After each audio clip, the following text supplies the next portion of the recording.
جب اس انسان پر کوئی مصیبت پڑتی ہے تب یہ انسان ہمارے پاس آ جاتا ہے، اور جب ہم مصیبت کو دور کر دیتے ہیں تب اس طریقے سے منہ پھیر کر جاتا ہے گویا اس نے ہمیں کبھی پکارا ہی نہ ہو۔ تو وہ کافر ہو یا مشرک، شیطان ہو یا نمرود، کوئی بھی ہو، مانگتے سب اللہ سے ہیں، بتوں سے کوئی نہیں مانگتا۔ شیطان نے سرکشی کی، سرتابی کی، آدم کو سجدہ نہیں کروں گا، سجدے سے انکار کیا۔ خدا نے کہا سجدہ کر، کہا مالک سجدہ نہیں کروں گا۔ کیوں سجدہ نہیں کروں گا؟ اس لیے کہ میں آدم سے افضل ہوں، آدم کمتر ہے۔ یہی تو دلیل تھی اس کی، ابلیس کی، شیطان کی یہی دلیل تھی کہ میں آدم کو سجدہ نہیں کروں گا، آدم کو خلیفہ تسلیم نہیں کروں گا۔ کیوں؟ کیونکہ میں ہوں آدم سے افضل، آدم ہے مجھ سے کمتر۔ ابلیس ہے، شیطان ہے، غلط فہمی کا شکار ہے، لیکن اتنا ضرور جانتا ہے کہ اگر افضل موجود ہو تو کمتر کو خلیفہ تسلیم نہیں کرنا چاہیے۔ غلط فہمی کا شکار ہے، شیطان ہے، ابلیس ہے، لیکن اتنا ضرور جانتا ہے کہ اگر افضل موجود ہو تو کمتر کو خلیفہ تسلیم نہیں کرنا چاہیے۔ کہا میں سجدہ نہیں کروں گا آدم کو، میں آدم کو سجدہ نہیں کروں گا۔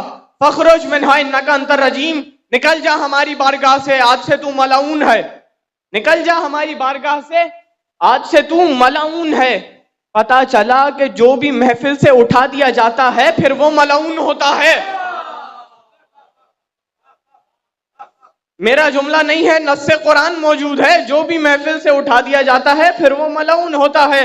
یہ کہتا ہوا چلا، سورہ بنی اسرائیل میں آیت موجود ہے، سورہ بنی اسرائیل میں آیت موجود ہے، یہ کہتا ہوا چلا کہ لَأَقْطُعَنَّ ذُرِّيَّتَهُ، خدا کی قسم میں آدم کی ذریت کو برباد کر دوں گا۔ اس آدم کی وجہ سے مجھے جنت سے نکالا گیا ہے، میں آدم کی ذریت کو برباد کر دوں گا، ہلاکت کی طرف دھکیل دوں گا۔ تو اب ابلیس کی ہم سے کوئی ذاتی دشمنی تو نہیں ہے، ابلیس کی دشمنی اللہ سے بھی نہیں تھی، دشمنی تھی آدم سے۔ کیا کہا کہ بدلہ اولاد سے لوں گا؟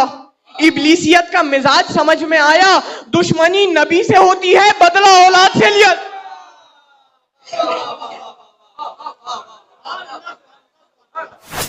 دشمنی نبی سے ہوتی ہے، بدلہ نبی کی اولاد سے لیا جاتا ہے۔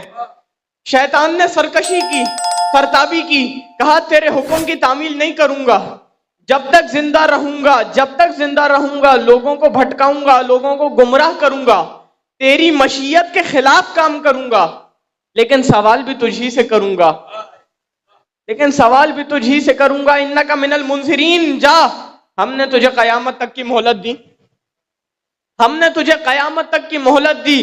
خدا جانتا ہے کہ جب تک رہے گا سرکشی پھیلائے گا، لوگوں کو گمراہ کرے گا، لیکن کچھ عجب نہیں یہ جواب آئے کہ ہم اس کے پچھلے سجدوں کا صلہ اسے عطا کر رہے ہیں۔